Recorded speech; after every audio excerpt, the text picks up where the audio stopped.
What's going on, everybody? It's BWill TFTV. This is BWill's take. Wanted to give my thoughts on the game and actually some extra stuff with the Titans too. We had a lot of chatter on Twitter about Treylon, Burks, Skoronski, just the coaching staff in general. Really wanted to just put it all out there for y'all and give y'all my thoughts on some things. We'll talk about Burks. We'll talk about Skoronski's regression here. We'll also talk about, preview this game coming up Sunday against Jaguars in Nashville, about who we think we should start at quarterback also. So starting off with Burks, man, it's sad to see what's happened with Burks. He came in, lofty expectations coming off the, basically traded 1-for-1 with A.J. Brown with the Eagles. So he already started off with really lofty expectations, and frankly, he ain't lived up to it. He came into camp his rookie year out of shape, and they said he had asthma. So it's been a rocky road for Treylon Burks, and he hasn't really got off that rocky road. He's been marred by injuries, a lot of those injuries without fault of his own. He had the big hit in Philadelphia, caused some concussions. He's had concussion issues since then. Had a knee injury that popped up in training camp earlier this year. So, it's been a really, really tough situation for Treylon Burks.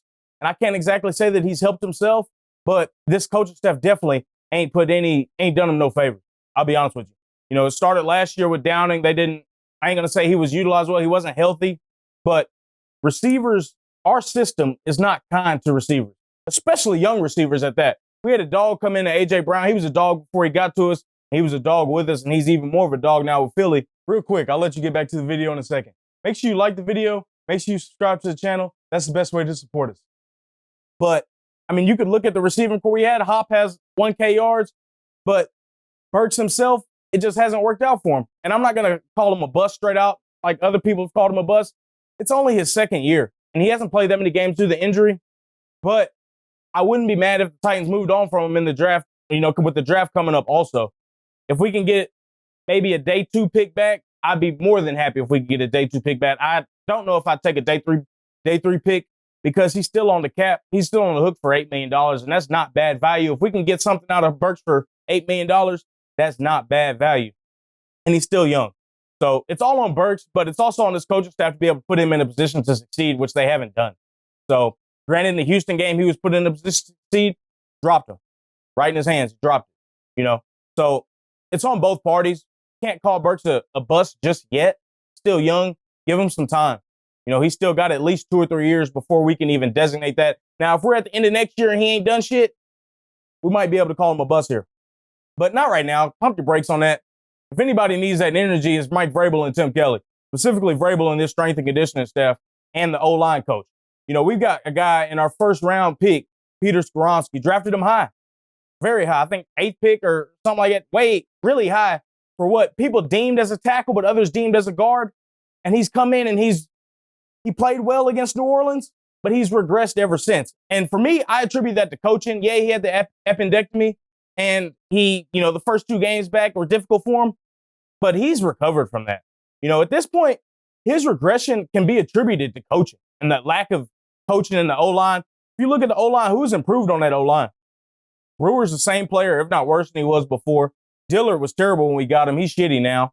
Duncan has regressed throughout the year. He wasn't really good to start with, but he's regressed. It's tough when you got a guy like Skoronski that's highly touted coming out of college, coming out of Northwestern as a all-pro offensive lineman.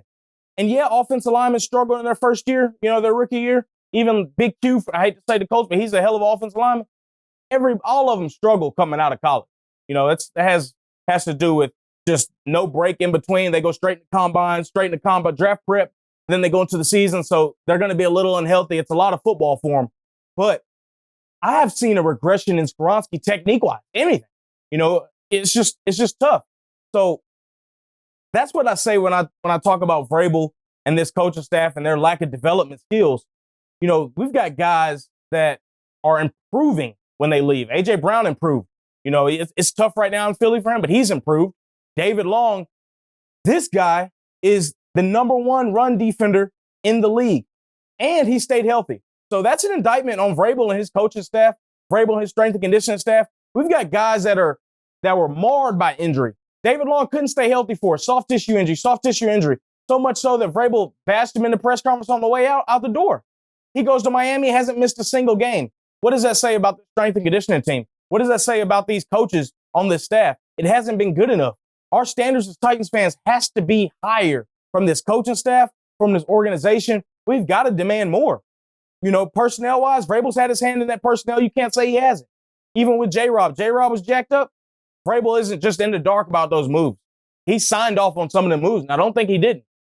So, you know, we've got to get some fresh blood into this organization. We've got it in the GM. I've been satisfied with his draft so far, even though some of the guys have regressed, like Skoronski, but he's got what we think is the franchise quarterback. That's a win in itself. Now it's on him and this organization to get serious about this coaching staff, serious about the development of these draft picks that we brought in and these young guys like Spears, McCreary, you know, even Molden, promising young guys that we have that have to be developed. Braden. We've got to develop these guys, you know, and this coaching staff has shown that they're not able to do that in this 5 years here. They're just not.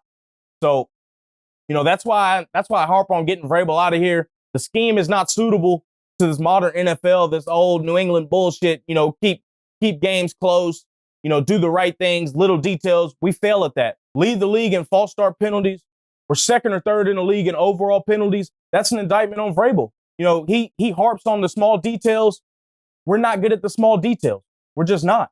And, you know, penalties is one thing. When you're trying to play close games, and I'm not saying that he's going out there saying we want to keep this game close, but his brand of football and his philosophy lends us to that situation where we're in close games. If you don't have discipline and you're not executing the small details, you're going to fail at that. That's a fundamental part of his philosophy, and we're failing at that, and we're going to lose those close games. So you can't say that, yeah, we was in 5 or 6 close score games or 1-score games. If we would have flipped that around, you're not going to flip that around if we're leading the league in false start penalties, third in the league in penalties overall. You're just not. So that's a problem fundamentally, and it's a problem practicality-wise when you're not practicing that in the game. You're just not. So, you know, that's enough on that. I'm going to go to next week, this week's game against the Jaguars Sunday, which could potentially be Derrick Henry's last game, unfortunately, especially last game at Nissan. The way it's looking at, you know, him and Tannehill, a lot of those vets just seemed just out of it, just done with this season in the press conferences after the game against Houston. And I don't blame them. You know, it's hard as fans to really get behind what they put on the field this year, and it's just been terrible. But here's the Derrick Henry hoping he has a really good game against the Jaguars like he's had throughout his career. One last time, one last hoorah. So quarterback-wise, who I want to start, I'm pretty much done with Levis. I've seen enough of what I wanted to see out of Levis. I'm satisfied with him. Don't want to see him get hurt. I know I'm walking back a take I had, you know, a couple weeks ago with reps, but it's impossible to get good reps behind this terrible-ass offensive line, terrible-ass left tackle, terrible-ass scheme. The reps ain't valuable. You know, they're just detrimental. If you weigh the risk with the reps that he get there versus the risk of him possibly getting a concussion or seriously hurt, because he's getting mauled out there, it don't make sense. So go ahead and sit him. I would say put Tannehill out there so he can get some of that karma back for what he's done for us over the last couple of years, just fucking us in the playoffs and other times like he's done earlier in the year. But, you know, that's selfish to me.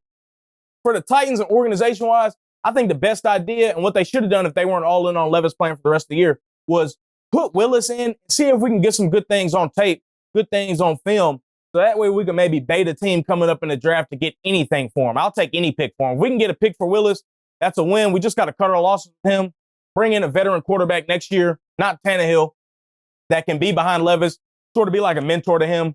But we can't have 2 young quarterbacks in the room. That's impossible. We can't do that. So see if Willis can go out there, perform, get some good stuff on tape, and hopefully we can bait a team and trade them away. But other than that, really don't want Tannehill in there. I ain't gonna lie. He played pretty decent against Houston. We can't play too well because we still got to get a good draft pick. Let's be honest, Titans fans. We got to get a good draft pick coming up, and if we win, it's going to push us back even higher in the draft. We can't have that. So it'll be a win-win. Willis plays well, get some good thing on film.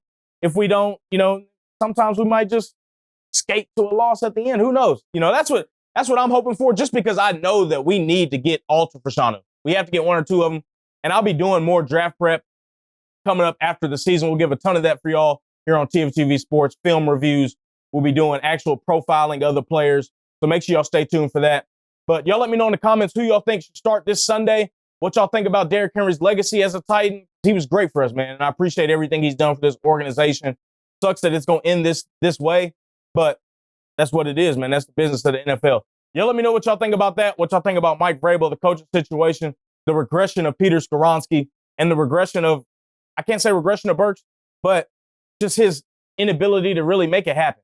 Y'all let me know in the comments what y'all think. Make sure y'all subscribe. Make sure y'all like the video. Appreciate you. BWill TFTV, make sure y'all like the video. Make sure you subscribe. I'm going to give you a button right here or right here, one of the two. Make sure y'all subscribe.